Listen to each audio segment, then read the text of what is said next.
Hello guys. So ഇന്നത്തെ video എന്ന് വെച്ചാൽ ഇതിനെക്കുറിച്ചാണ് വെച്ചാൽ വേറൊന്നുമില്ല ഗൈസ്. റീസെൻ്റ്ലി ഞാൻ നെറ്റ്ഫ്ലിക്സിൽ ഒരു വെബ് സീരീസ് കണ്ടു. അതിൻ്റെ പേരാണ് ദ ലാസ്റ്റ് സാമുറായി. ഇതാ ഉണ്ടോ എന്ന് എനിക്കറിയില്ല, എങ്ങനെ നമുക്ക് ഡൗട്ട്. The last സാമുറായി. ആൻഡ് ഈ വെബ് സീരീസിനെ കുറിച്ച് പറയുകയാണെങ്കിൽ ആക്ച്വലി കൈൻഡ് ഓഫ് ഗുഡ്. ഞാൻ ഇപ്പോൾ കുറേ കാലം വെബ് സീരീസ് എല്ലാം കണ്ടിട്ട്. സോ കുറേ കാലമായി വെബ് സീരീസ്, ഒരിടക്ക് കുറേ വെബ് സീരീസ് ഇങ്ങനെ കണ്ടുകൊണ്ടിരിക്കുകയായിരുന്നു. പിന്നെ ആനിമയായി. ഇപ്പോൾ ഞാൻ ജസ്റ്റ് നെറ്റ്ഫ്ലിക്സ് സബ്സ്ക്രിപ്ഷൻ എടുത്തു.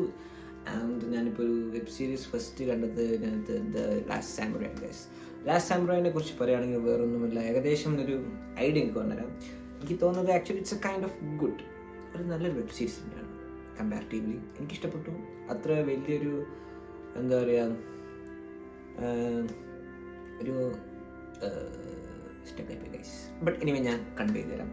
എന്താ സംഭവം എന്ന് വെച്ചാൽ വേറെ നല്ല സാമുറൈസ് ഉണ്ടല്ലോ. നമ്മുടെ ഈ സാമുറൈസ് ഈ സോഡ് കൊണ്ട് ഫൈറ്റ് ചെയ്ത് ഗണ്ണ് വന്ന സമയത്ത് ഇവരുടെ ഒരു ലൈവ്ലിഹുഡ് നഷ്ടപ്പെടുകയാണ്. സോ അതിനകത്തുള്ള ഒരു സാമുറായി ഒരു വാറിൻ്റെ സമയത്ത് ഏറ്റവും കൂടുതൽ കുറേ കോൺട്രിബ്യൂട്ട് ചെയ്തൊരു സാമുറായി ഉണ്ടായിരുന്നു. അങ്ങനെ ആ സാമുറായിൻ്റെ ലൈഫ് സ്റ്റോറി ബേസ് ആയിട്ടുള്ള ഒരു കഥയാണ്.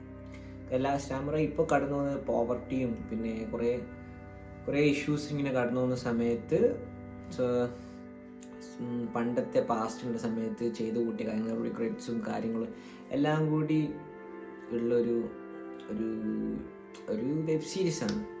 ഇതിനെക്കുറിച്ചൊരു ഞാനൊരു ഐഡിയ, ഒരു തീം വളരെ സിമ്പിളായിട്ട് പറഞ്ഞാൽ ഈ വെബ് സീരീസിൽ തന്നെ ഒരു സംഭവം ഇടയ്ക്കെന്ന് പറയുന്നുണ്ട്. ലൈക്ക് നമ്മളൊരു പോട്ടോ ജാറെടുത്തിട്ട് അതിനകത്ത് കുറേ ക്രീച്ചേഴ്സ്, ചെറിയ ക്രീച്ചേഴ്സ് ലൈക്ക് ഇങ്ങനെ കുഞ്ഞു ഡിഫറെൻറ്റ് വെറൈറ്റി ഓഫ് സ്പീഷീസ് എല്ലാം കൂടി ഇട്ടിട്ട് അതിനകത്ത് ഫൈറ്റ് ചെയ്ത് ലാസ്റ്റ് ഒരു ക്രീച്ചറായിരിക്കും ജീവനോട് ഉണ്ടാവുക. അങ്ങനെ ക്രീച്ചറാണ് ആ കിങ് ഓഫ് ദ വേൾഡോ അങ്ങനെ എന്തോ ഒരു സംഭവമുണ്ട്. ആ ഒരു കോൺസെപ്റ്റ് തന്നെയാണ് ഈ വെബ് സീരീസ് മുന്നോട്ട് വന്നത്. മീൻസ് ഈ കഥ എന്ന് പറയുന്നത് ഈ ഒരു കോൺസെപ്റ്റിൻ്റെ ഒരു സംഭവം ഉദ്ദേശിച്ചാണ്. എങ്ങനെ എനിക്ക് പറഞ്ഞില്ല, ആ ഒരു കോൺസെപ്റ്റാണ് ഈ കഥ. മീൻസ് ഒരു 8 എപ്പിസോഡുള്ളൂ എന്ന് തോന്നുന്നു, 8-9 എപ്പിസോഡുള്ളൂ. ആ ഒരു കോൺസെപ്റ്റാണ് ഈ ഫസ്റ്റ് സീസണിൽ മെയിനായിട്ട് കാണിക്കുന്നത്. ലൈക്ക് എല്ലാ സാമുറൈസും കൂടി ഒന്നിച്ചു കൂടി ഒരു ഗെയിം കളിക്കുന്നു. എന്നിട്ട് ദ ലാസ്റ്റ് സാമുറായി എന്ന് പറയുമ്പോൾ നിങ്ങൾക്ക് മനസ്സിലാവില്ലോ എന്താ ഉദ്ദേശിക്കുന്നത്. ഞാൻ ഇപ്പോൾ പറഞ്ഞ കോൺസെപ്റ്റിലും ഞാൻ പറഞ്ഞ web സീരീസിൻ്റെ story മെയിനായിട്ടുണ്ട്.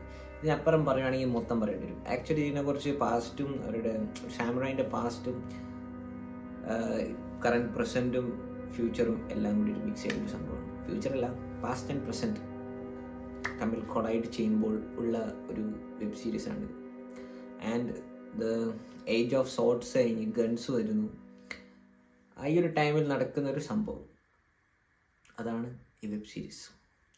And I think ഇതിൻ്റെ ഈ സീരീസിൻ്റെ സീസൺ 2 വരാൻ ചാൻസ് ഉണ്ട്. കാരണം സീസൺ 1 എൻഡിങ്ങിൽ ഇനിയും കുറേ എന്തൊക്കെയോ ഉത്തരം കിട്ടാത്ത ചോദ്യങ്ങളുണ്ട് ഗൈസ്. സോ ഐ തിങ്ക് കുറേ ഉത്തരം കിട്ടുന്ന ചോദ്യമല്ല, എനിക്ക് മനസ്സിലാകാത്ത കുറേ ക്വസ്റ്റ്യൻസ് ഉണ്ട്. സോ ഐ തിങ്ക് സീസൺ 2 എന്തായാലും വരുമായിരിക്കും. എനിവേ നമുക്ക് കണ്ടു നോക്കുക. ലൈക്ക് ഒരു ആക്ഷൻ ബേസ് സീരീസാണ് എനിക്ക് ഇൻട്രസ്റ്റ് ഉണ്ടെങ്കിൽ ഇത് അത്യാവശ്യം ഇൻട്രസ്റ്റിംഗ് ആയിരിക്കും. നല്ല സ്റ്റോറി ഡെപ്തും കാര്യമെല്ലാം ഉണ്ടെന്ന് എനിക്ക് തോന്നി. എനിവേ ഇതെടുത്തുള്ള ഗൈസ്, ബൈ.